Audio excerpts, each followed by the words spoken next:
On May the 22nd, 1332, the atmosphere in Kilkenny was thick with an eerie stillness. The sense of impending disaster had taken shape in the form of faint, ominous creaks and groans emanating from St. Canice's Cathedral. Already a century old, the cathedral occupied a dominant position on high ground overlooking the medieval town. But as that fateful day wore on, the sense of an impending disaster intensified as the creaking from the very walls of the cathedral grew in intensity, becoming more and more insistent. While the religious in the town below crossed themselves in silent prayer and glanced upwards towards heaven, the tension was finally broken by a deafening roar as the bell tower gave way. This was followed by an avalanche of splintered roof beams and stone. The massive bronze bells, which had been housed in the bell tower and had once regimented life in Kilkenny, now rang out in total chaos, tearing down through the roof of the choir and obliterating the altar 20 metres below. Shocked, one eyewitness would describe what happened as a painful and horrible sight. In the following days, the townspeople of Kilkenny set about the task of trawling through the ruins, salvaging what could be reused. Dramatic as the collapse had been, the people of Kilkenny had been in this situation before. Only 3 years earlier, the spire of St. John's Priory in the town had also collapsed. Indeed, such disasters were not unique to Kilkenny or even Ireland. Medieval cathedrals may have been the tallest buildings in the world in the 14th century, but they had pushed the technology of their day to the brink and all too often beyond. Major collapses at some of the most well-known cathedrals in the world were far too common for comfort. Norwich, Gloucester, Winchester and Lincoln had all suffered their own spectacular collapses. However, what happened in Kilkenny in 1332 was, in its own way, somewhat different. For the townspeople, it was a definitive end of, or possibly even divine judgment, on events that had dominated life in the town over the previous years. Back in 1324, Kilkenny had been gripped by a witchcraft trial, and many of those who gazed in horrific amazement at the collapse of St. Canice's Cathedral had been in a crowd 8 years earlier that had watched the first person burned to death in Ireland for witchcraft. Another of the punishments meted out had been an order to re-roof the cathedral in lead. That punishment had proven a burden too great for the walls of St. Canice's. In the following days, months and years after the cathedral had collapsed, its ruin came to symbolise the fate of an entire town that had been cleaved apart in the sensational witch trial of 1324. Indeed, the ruined building was a reminder of those fateful days, even if the central characters themselves were increasingly distant memories. Of those involved, one had been burned at the stake, another had vanished mysteriously, her whereabouts were still unknown, while the mastermind of the trial had fled Ireland in fear of his own life. 700 years have passed, but one contemporary, the individual behind the trial, wrote an extremely detailed account of these shocking events, which gives us a unique insight into the strange events that unfolded in Kilkenny in 1324. The year of our Lord, 1324, the season of Lent. The village of Kells, 10 kilometres south of Kilkenny, seemed an unlikely location to stage major historical events in the 14th century. Through most of its history, the people of this sleepy village had enjoyed a prosperous, peaceful and largely uneventful existence. Generations had come and gone, living in the shade of the Augustinian Priory, which had been built along the banks of the King's River over a century earlier. The people worked the fertile farmlands watered by the King's River, with daily life of the village regulated by the tolling of church bells and the enchanting echoes of the monks at prayer throughout the day. If this medieval backwater was an unlikely place that history would be made, the same could be said of that fateful year, 1324 itself. Life finally seemed to be returning to some sense of normality after 15 long, hard years. it had been a time of blood, chaos and conquest. Some pointed to the death of old King Edward back in 1307 as when things had started to go wrong in Ireland. The old king had been ruthless and ruled with an iron fist, but his son was even worse. He was completely unable to rule. Edward II's royal court was a nest of intrigue. Aristocrats schemed and rose in revolt, and the crisis had proved contagious. To the north, the Scots, recognising Edward's weakness, had launched a massive invasion of the Lordship of Ireland, then part of Edward's realms, in 1315. For 3 harrowing years, war and famine had scourged Ireland, casting long shadows of despair. On the King's River in Kilkenny, the people of Kells had avoided the direct impact of the Scots invasion for 2 years, until finally, in 1317, they had suffered a major onslaught. As the local nobility huddled behind the formidable walls of Kilkenny, haunting plumes of smoke marred the horizon. The once full barns of Kells, the very lifeblood of the village's prosperity, were reduced to charred embers. In the grim aftermath of the invasion, the number of dead remained uncounted, an afterthought to officials. It was tax collectors who would ultimately measure the most accurate cost of the war. When officials from the local Bishop of Ossory arrived to value Kells for its tithe, the local church tax, after the war, they found there was little worth taxing. Kells had once generated a tithe of £220 per year. By 1318, the people could only afford a meagre £10. The years following the invasion brought little succour. 1321 saw an outbreak of rinderpest, which devastated cattle and oxen, beasts which provided not only meat and dairy, but also pulled ploughs. Therefore, by early 1324, a traumatised society stepped tentatively into what they hoped would be a calmer, more peaceful year. Indeed, the early months of 1324 and the season of Lent offered medieval Christians a time of reflection during 7 weeks of penance and fasting before Easter. Those hungry days passed slowly, and in the absence of clocks, the people of Kells watched the passage of the sun in the sky and waited for the priory bell to announce the breaking of fast. However, Lent 1324, supposedly a time to reflect on the hard years that had passed, only brought with it new hardships. What began to unfold in Kells in that year was arguably worse than anything that had gone before. While Scottish swords had impearled the flesh of the people, what began to unfold at Kells risked their very souls. In the medieval world, where a belief in the afterlife was absolute, this was arguably the most terrifying thing of all. These events had started in the form of strange rumours, drifting out with merchants and travellers from Kilkenny, where Alice Kyteler, a merchant, stood accused of witchcraft and heresy by the local bishop, Richard Ledrede. The accusations, recorded for posterity by the bishop himself, were extreme and shocking. First, they denied faith in Christ. Second, they were in the habit of making sacrifices with living animals to a demon. Third, they would seek advice from demons. Fourth, the witches usurped the authority of the church. Fifth, in a skull of a decapitated robber, they would boil up the intestines and internal organs of cocks. Sixth, the sons and daughters of Alice Kyteler's 4 husbands allege she used sorceries to murder some of their fathers, and infatuate others, reducing their sentences to such stupidity that they gave all their possession to her and her own son. Seventh, Alice Kyteler had a certain demon by whom she permitted herself to be known carnally. Some at least perhaps thought that if true, these allegations might explain why life had been so hard. It had been the devil at work. However, for most, these events surely seemed like a distant squabble between the merchants of Kilkenny and the powerful Bishop of Ossory.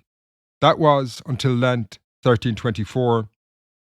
On a Monday, in the early weeks of the season, the precise date now lost to history, this controversy broke into the open in spectacular fashion at the priory in Kells. The local Bishop of Ossory, Richard Ledrede, had stopped at the religious house during a tour of parishes across his diocese. While this was by no means unusual, the arrival of two men spelled trouble. The first was Arnold Le Poer, a local aristocrat, and the second, William Outlaw. William was not only the adult son of the supposed witch Alice Kyteler, but was also accused of being a heretic himself. While proceedings against his mother, Alice, were already underway, and she had fled to Dublin, putting herself beyond the reach of the bishop, Ledrede had then initiated a case against William.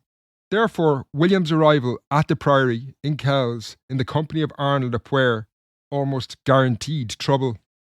Le Poer was one of the most powerful nobles in Kilkenny, but he was an impulsive and ruthless man with a reputation for violence. Why he had taken issue with the bishop's accusations against the Kytlers was never clear.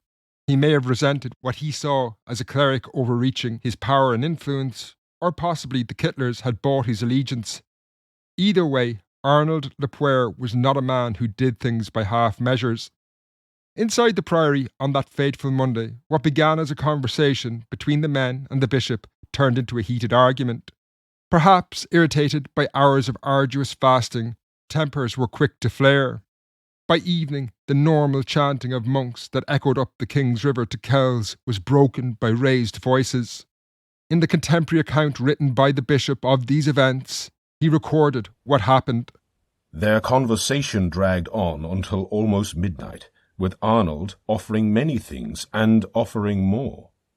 When in the end the bishop told Arnold he would not adjourn a case of the faith, they said Arnold abused and insulted him, and finally uttered the most dire threats against him. Those familiar with Arnold Le Poer in particular knew he was not a man to issue idle threats. It would not be long before he acted. Indeed, there was a degree of inevitability to it.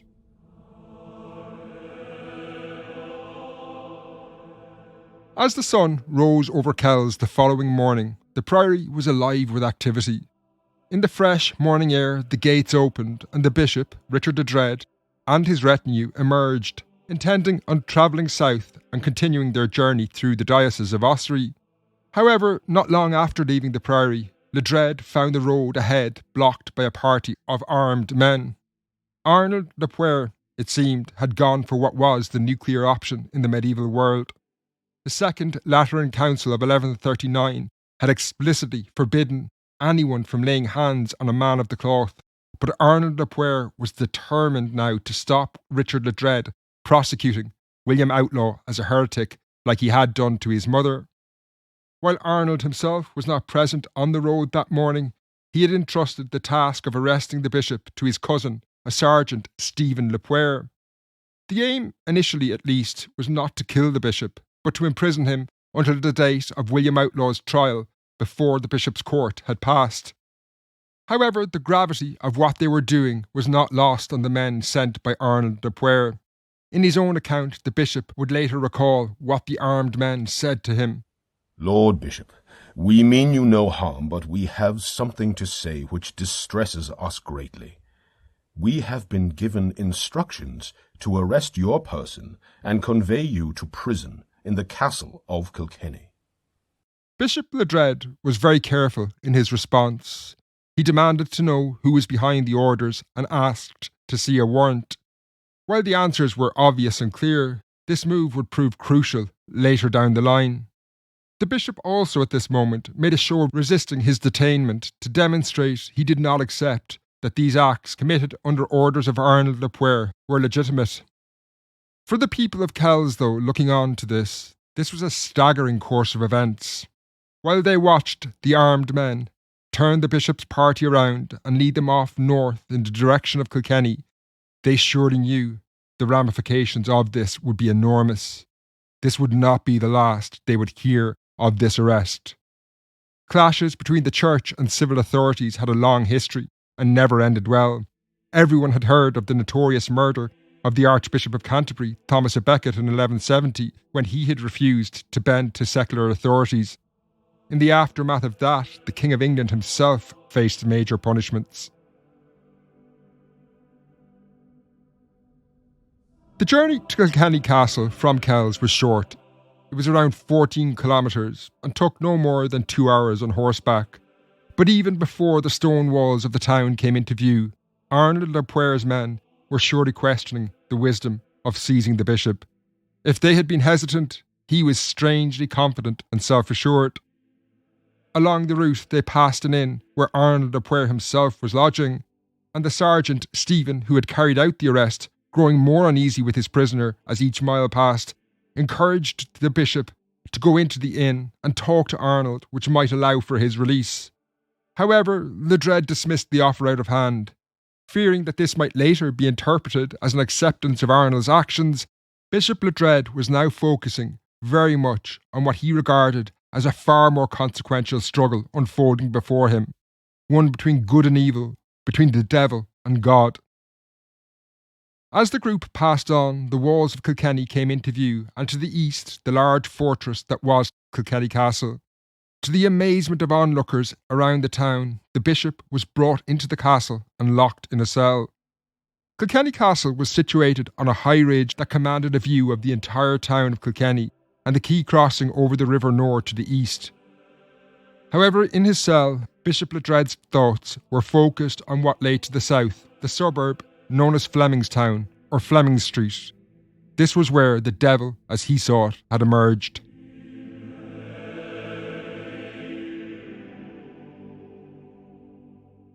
Fleming Street in Kilkenny was named after the colony of settlers who had come to the town from Flanders in northern Europe in the 13th century. These people, collectively called Flemish or Flemings, had become a key part of economic life not only in Kilkenny but across the wider region. Of these merchant families, one had long been the most wealthy and powerful, the Kytelers. In 1277, a certain William Kyteler had been granted unique rights by the king to trade between Flanders and Ireland when all other Flemish merchants were prohibited from engaging in such activity. When precisely they had moved permanently to Kilkenny is unclear, but they were certainly there by 1280 when a certain Jose Kyteler was buried in the town. The most famous member of the family, however, was unquestionably Alice Kyteler, the woman at the heart of the supposed demonic conspiracy gripping Kilkenny in 1324. She had first drawn breath around 1265, but whether this had been in Flanders or Ireland is unclear. However, she was living in Kilkenny by the time her relative Jose Kyteler died in 1280. Around that time, she had been married to a member of the outlaw family and gave birth to her son William not long afterwards. At some point, the family probably left Fleming Street, moving to a large property inside the town wall, which was on King Street. The building itself would later become known as Kytler's Hall. In his cell in Kilkenny Castle, Bishop Ledrede reflected on the woman he had grown to know since he arrived in Kilkenny. He had only become acquainted with Alice long after her first marriage. He had arrived in Kilkenny in 1317, and by that point Alice Kyteler was in her 50s and was without doubt one of the most well-known women in Kilkenny. There was always a degree of scandal, or at least gossip, that surrounded Alice Kyteler. Her marriage into the outlaw family in 1280 was the first of 4 marriages, each one to powerful men, equal in status to her own family. The outlaws, for example, had influence among the highest offices in the land. Roger Outlaw, a relative of Alice's husband, was not only prior of the Crusading Order, the Knights Hospitaller, but also a key royal official of Edward II. By 1302, her first husband had died and Alice had remarried. Her second husband was the merchant Adam le Blund, and he, along with Alice, who was actively involved in business, amassed astonishing wealth together. While the Crown borrowed £500 from them, a court case in 1307 revealed that they gave Alice's son, William Outlaw, £3,000. This was a huge sum of money for the time, far more than most people could expect to learn in their entire lives. Now, by 1309, Alice had outlived her second husband and married for a third time to a man called Richard Laval.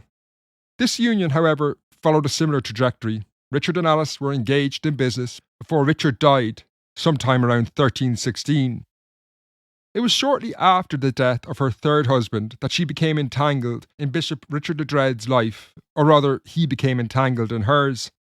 In 1317, he had been appointed Bishop of Ossory when the Pope elevated the then Bishop, William Fitzjohn, to the post of Archbishop of Cashel. This move brought Richard Ledrede to Kilkenny, which was the centre of the Diocese of Ossory. While it would be years before he would bring charges against Alice Kyteler, almost immediately after he arrived in Kilkenny in 1317, Richard Ledrede had been appalled by what he considered the lax morals in the town. His predecessor, William Fitzjohn, was reputed to have fathered 12 children, but Richard Ledrede was a very different type of bishop, who took his understanding of Christianity far more seriously. Within weeks of arriving in Kilkenny, he issued a series of edicts, one of which may have been a subtle hint that the antics of his predecessor, William Fitzjohn, would no longer be tolerated. It is commanded that every clerk in holy orders in the Diocese of Ossory who openly keeps a concubine shall put her away within a month from the publication of this constitution.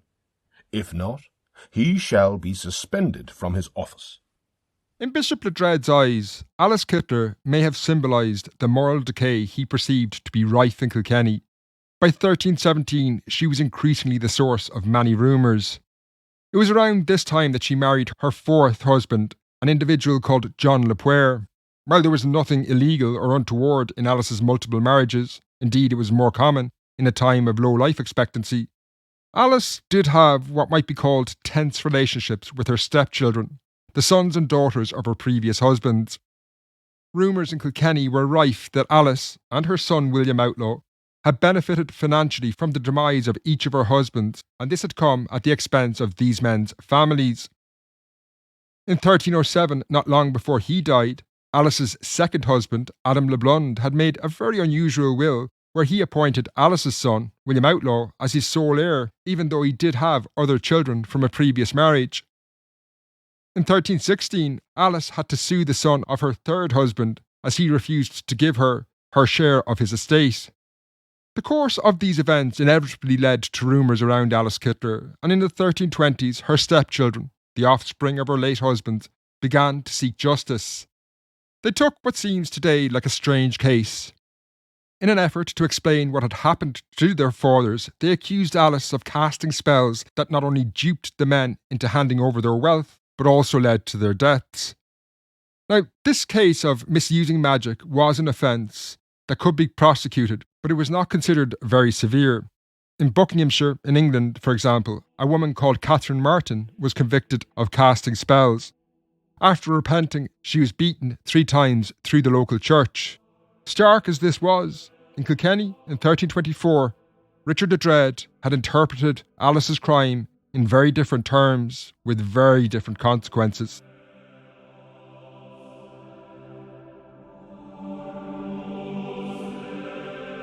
When Alice Kyteler's former stepchildren initiated proceedings against her, they coincided with events that seemed to confirm their accusations. According to Richard Ledrede's narrative of these events, her fourth husband, John Le Poer, was by this point on death's door, with symptoms that seemed to suggest poisoning. Sir John had reached such a state that his whole body was emaciated. His nails were torn out, and all hair removed from his body. The bishop also claimed that John Le Poer had discovered what he called a sack of vile, horrible ingredients in his wife's possessions, and he had sent these to Ledrede. The bishop's implications of all this were clear, that Alice was murdering her husbands, and John Le Poer was about to become her latest victim. While her stepchildren wanted restitution by getting a conviction of casting spells against Alice, Richard Ledrede saw these events very, very differently. The accusations confirmed his pre-existing worldview, which was very different to that of most people in Kilkenny. Influenced by the deeds and theology of Popes John XXII and Clement V, he saw the earth as a very real battlefield between good and evil, God and the devil, and it was very clear in his mind what was happening now in Kilkenny. Alice Kyteler was a sorceress and a witch acting in league with the devil and demons, and she needed to be stopped. Now, as Richard Ledrede reflected on these events in his cell in Kilkenny Castle, he perhaps accepted that he might have underestimated Alice Kyteler and her son, William Outlaw, as well as the support they could count on. Indeed, even before his dramatic arrest at Kells, some of the most powerful people in Ireland had tried to obstruct him. Roger Outlaw, for example, a royal official and relative of William Outlaw, had demanded Ledrede follow the process to the letter of the law, which had delayed things. This required that Alice and her son would be first found guilty and then excommunicated in the bishop's court before secular authorities would get involved. Now, early in 1324, Ledrede had actually done that to Alice Kyteler herself, but this had only provoked the woman to flee Kilkenny and go to Dublin, where she was at that very minute enlisting the help of even more powerful allies. When he had issued the summons to William Outlaw to appear before his court on similar charges, this, as we've seen, only saw William Outlaw's ally, Arnold Le Poer, imprison the bishop in Kilkenny Castle. However, as he languished in his cell through Lent 1324, the bishop did not relent or give up. He was plotting and planning, and in the following weeks he struck back at the Kytlers and their allies.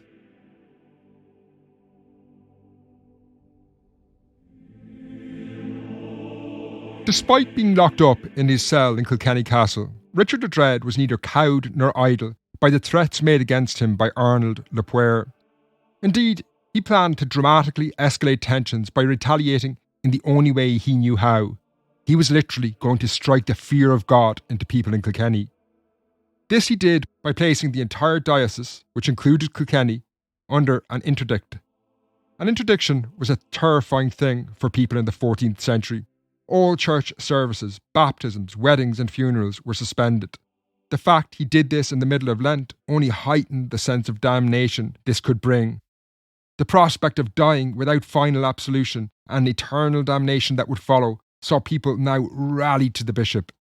In his record of events, he would later recall, "All the clergy and even the people of the town were pouring up the castle. They were paying much respect and great honour to the bishop. They were sending hundreds of presents to him, so that the place looked more like a guest house than a prison." Eventually, after holding the bishop for 18 days in captivity, and when the day William Outlaw was supposed to appear before Ledrede's court had passed, Arnold Le Poer decided to release the bishop.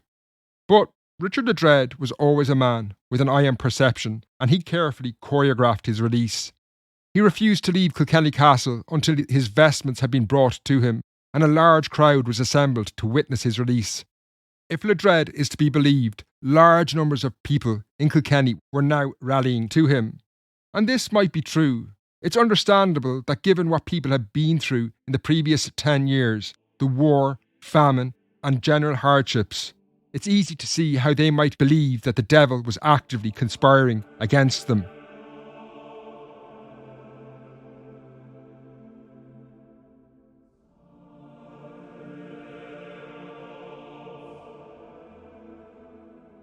There's no question that after his release, Bishop Ledrede was elated. He would later claim that he told the people gathered before him, "The noose is broken and we are free. Give thanks in the name of God." While Bishop Ledrede may have been freed from his prison cell, the matter had not been resolved. In fact, his imprisonment left both sides even more entrenched. Alice Kyteler, her son William, and their allies were not going to bow to this bishop, but he remained more determined than ever to prosecute the case, and he again summoned William Outlaw to appear before his court. This move would see Arnold Le Poer, William Outlaw's ally, however, up his ante. He had tried to intimidate the bishop by imprisoning him. Next, it seems, he resorted to violence as the case moved from Kilkenny to Dublin.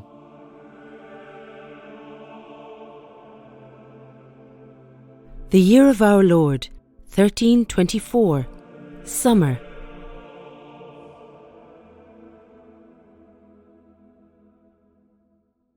By July 1324, Alice Kyteler was a ghostly figure.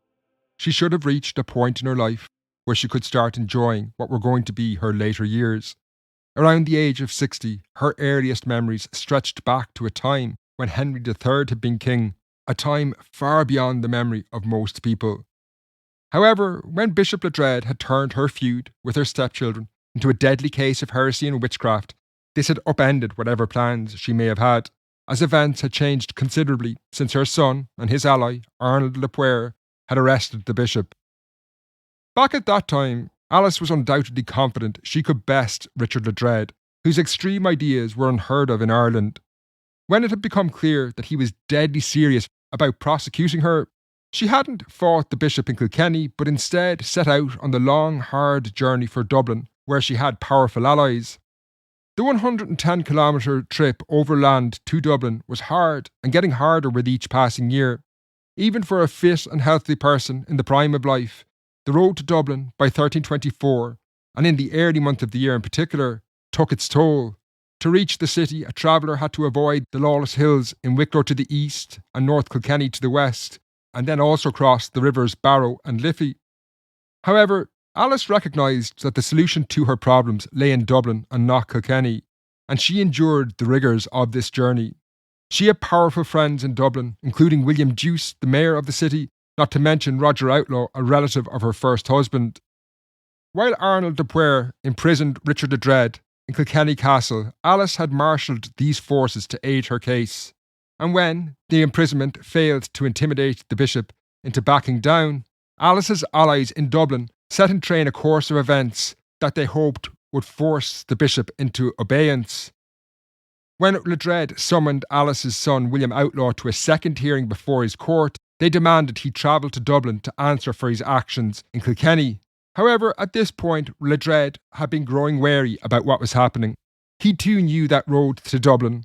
There were many long miles and remote stretches where he could face attack and disappear without trace. Sensing a plot was afoot, he first refused to travel. However, Alice's allies in Dublin continued to pressurise the bishop to leave the safety of Kilkenny. Finally, a summons to attend a parliament in Dublin did force Ledrede's hand. However, the bishop at this point was certain Alice, or at least her allies, were going to kill him on the road, as he later recalled. An ambush was secretly being organised against the bishop. Armed men were to attack him at a certain bridge on the road along which he must travel if he wished to go the King's Highway. Meanwhile, Alice herself had been in Dublin, and she watched the city fill up with nobles and other church leaders who were coming to Dublin for the gathering of nobles at the Parliament. Now, if her plan had been to kill Ledrede on the road, the appearance of what amounted to be a bedraggled figure approaching from the southwest took her by surprise. It had been Bishop Ledrede who had survived the road by taking an even more dangerous mountainous path. He would later recall his journey. The bishop had to travel to Dublin in great peril through deserted mountainous places which had no roads. His chaplains and clergy, along with his household, took flight, hiding day and night in the woods and marshes. Ledrede's arrival in Dublin led to fateful events in the city. Alice did have her ground prepared, and many were initially hostile to Ledrede. However, the actions of Alice's ally, Arnold Le Poer, earlier in the year, when he arrested the bishop, spectacularly backfired in Dublin. When the Parliament appointed a panel of 4 bishops and the Dean of St. Patrick's to mediate the case, this move of arresting a cleric was never going to play well with such men. Now, when they heard the case, the Dean of St. Patrick's, William de Rodillard, doubted Ledrede's claim that he had been arrested and said he found it hard to believe that a man like Arnold Le Poer would do such a thing. At that moment, Bishop Ledrede produced the warrant he had insisted on keeping as evidence at his arrest, and this proved without doubt that Arnold Le Poer had issued orders to detain the bishop. Then, to make matters worse, Arnold Le Poer, a man more skilled with a sword than words, intervened in a very unhelpful manner. Quick to temper, he pointed out Ledrede's English origins and tried to rally support for Alice by claiming the accusations against her defamed Ireland. However, of the 5 clerics now hearing the case, William de Rodillard, the Dean of St. Patrick's, and the Bishop of Ferns, Adam of Northampton, were English by birth, and they were unlikely to have appreciated Le Poer's attempt to sow divisions along such lines. In any case, once it was proven that Le Poer had laid hands on the bishop, the case was doomed. The 5 clerics demanded now that Arnold apologise. However, Ledrede, always a few steps ahead, issued a caveat on this apology. He would later recall his own actions. He would gladly forgive all personal injury, even if it had been 10 times greater, so long as Arnold did not afford protection and support to the heretics, but did allow the bishop to prosecute the enemies of Christ. When Le Poer accepted these terms, Alice realised she was losing in what was becoming an increasingly deadly game. Ledrede now demanded she be arrested, and while her friends did what they could to delay the bishop, they could no longer stop him. He was not only relentless, but had followed matters to the letter of the law. In the time bought by her allies, Alice did flee Dublin, returning to Kilkenny before she could be arrested. However, it was clear she was running out of options. Indeed, that road back to Kilkenny was a lonely one. She was leaving the most powerful allies she had behind her. The appearance of the town she had grown up in on the horizon, with its iconic buildings of the castle to the south and the bell tower of St. Canice's Cathedral to the north, perhaps offered cold comfort of familiar surroundings, but little succour. Alice had, after all, left Kilkenny several months earlier to enlist the aid of more powerful friends in Dublin, but she was now returning after these men had failed to stop Ledrede. She was more vulnerable than she had ever been, and worse still, the bishop was more determined than he had ever been.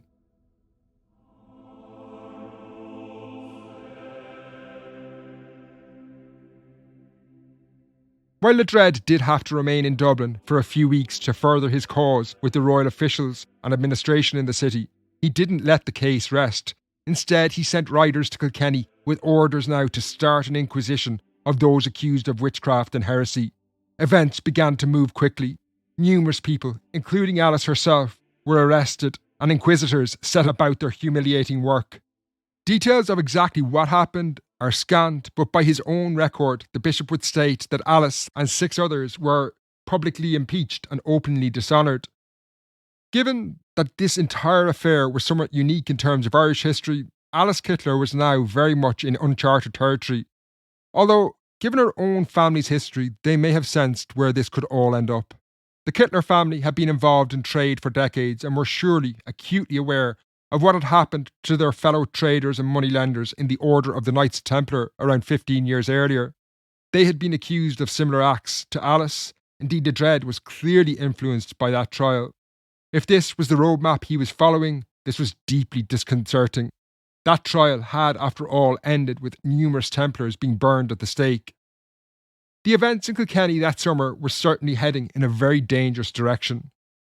After the Inquisitors finished their work, pressure now grew on the secular authorities to intervene and arrest the accused. While Alice was still a very well-connected woman, it was clear that even her well-placed allies could only do so much. Desperate to escape, the best they could come up with was to turn a blind eye and allow Alice to slip out of the city. Ledrede, in his own account, would later recall what happened. They arrested only the poorer ladies, and allowed Alice Kyteler to make her escape quite openly. While Alice's money and power may have protected her, when she slipped out of Kilkenny in the summer of 1324, she knew it was the last time she would see the city. Indeed, within days, Richard Ledrede himself had returned to Kilkenny and began to interrogate the prisoners personally. The only thing staying his hand was the fact that royal officials still continued to drag their heels, demonstrating at the very least they were uncomfortable with the course of events. Ultimately, he would need these men's involvement to fully prosecute the case. But these officials too were growing concerned about what might happen to them if they continued to block Ledrede's efforts. Indeed, day by day, Ledrede was able to grind down the opposition and eventually secured the all-important support of a relatively new King's representative who had come to Ireland, John Darcy. He arrived in Kilkenny in person in late June and thereby removed some of the final obstacles. Where Alice Kyteler herself was on July 2nd is unclear, but if she had not yet left Ireland when she heard the news from what happened in Kilkenny on that day, she knew time was of the essence. The news was dire. On July 2nd, Bishop Ledrede had pronounced a final judgment before the Justiciar John Darcy.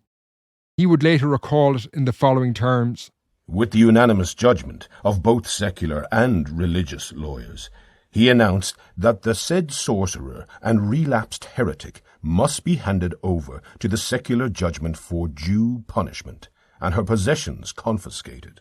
After this, Setting a worrying tone to these events, he carried out a mock burning of a sort. The bishop made a huge fire in the centre of Kilkenny, and on it, for all to see, he burnt a sack full of potions, powders, oils, nails, herbs, worms, and countless other horrible items which Alice had used for her sorcery and magic. As the bishop burned what Alice had supposedly used in her sorcery, this was only a foretaste of what was yet to come. Ledrede was by no means finished with the people of Kilkenny. They would, in a matter of months, reap the whirlwind of these events. The year of our Lord, 1324, winter.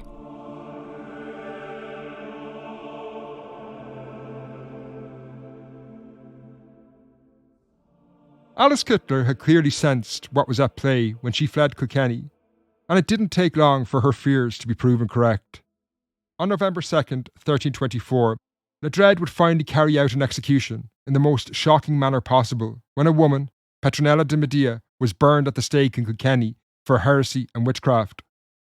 For Petronilla, the events that followed the flight of Alice Kyteler from Kilkenny the previous summer had been terrifying, as she was catapulted centre stage in the trial. However, that a marginalised woman like Petronilla would suffer most in a struggle between the powerful in Kilkenny can hardly have surprised her, given she had lived her entire life at the margins of medieval society. All through the early phase of the trial, Petronilla had been a peripheral figure in the events that had rocked Kilkenny and then wider Ireland. She had been named among the 12 cited by the bishop as being involved in Kyteler's demonic conspiracy. However, Petronilla was guilty of nothing other than association. Indeed, her connection to the case may purely have been because she worked for the Kytelers, but none of those who wrote about the trial at the time showed any interest in her life. Her name is the only insight as to who she might have been. Petronilla's surname, de Meath, meaning of Meath, demonstrated that she was an outsider in Kilkenny, originally having come from Meath. However, it was the fact that she was an outsider that probably doomed Petronilla. In the late summer of 1324, after Alice had fled, Bishop Ledrede had first focused his ire on Kyteler's son, William Outlaw. There was an intense personal hatred between the bishop and Outlaw. At one point, when the bishop summoned William to turn up at his court, William had appeared in full armour bearing weapons at the head of what the bishop called hordes of retainers. Whether it was actually this act that tempered the bishop's attitude or William's powerful friends and relatives that were able to bring some influence to bear, the late summer saw a deal worked out between the bishop and William Outlaw. Although Ledrede, unsurprisingly, did not admit he compromised with a man he saw as a heretic, his acts suggest otherwise. William Outlaw pled guilty and was convicted on much lesser charges of harbouring and aiding and abetting heretics. Imprisoned in Kilkenny Castle, he was then ordered to give food to the poor, hear 3 masses every day for a year, and re-roof St. Canice's Cathedral in Ledrede.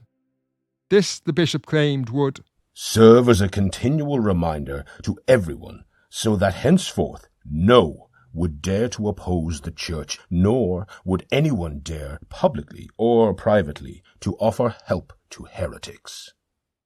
It certainly would serve as a reminder in time when the roof collapsed, but in 1324, this punishment did not ease the bishop's belief heretics were active in Ossory. While William was essentially allowed to buy his way out of punishment, the bishop, perhaps in a face-saving measure, and perhaps in the belief that he was facing a conspiracy of heretics, turned on a much easier target to vent his fury and anger. That target was Petronilla of Meath. When the bishop focused his attention on Petronilla, the powerful men who had supported William Outlaw and his mother Alice Kyteler showed no interest in her fate. She could not muster an armed retinue to confront the bishop like William Outlaw had. Marginalised with little support, she was tortured by the bishop, during which she admitted to fantastical heresies which were clearly untrue. She had, according to the bishop, participated in sacrifices to a demon called Robert, son of Art. She had boiled concoctions in a skull of a robber and witnessed Alice engage in sex with demons. After these admissions, Petronilla, it was claimed, refused to repent and was sentenced to death by burning. On November 3rd, 1324, Petronilla suffered this harrowing ordeal. The Franciscan John Clun, who kept a chronicle of life in Kilkenny in the 14th century, would later record, On the day after All Souls' Day, a certain woman, Petronilla de Meath, said to be of the sect and teaching of the lady Alice Kyteler, was condemned of heresy, sorcery, and sacrificing to demons, and she was handed over to the fire and burnt. It was not seen or heard of from times past that anyone in Ireland before suffered the legal penalty of death for heresy. Postscript.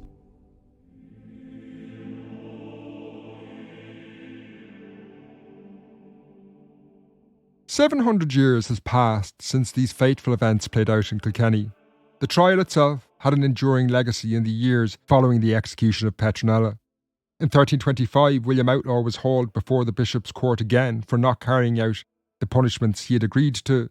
This presumably resulted in William re-roofing St Canice's Cathedral in Ledrede, leading to its spectacular collapse in 1332.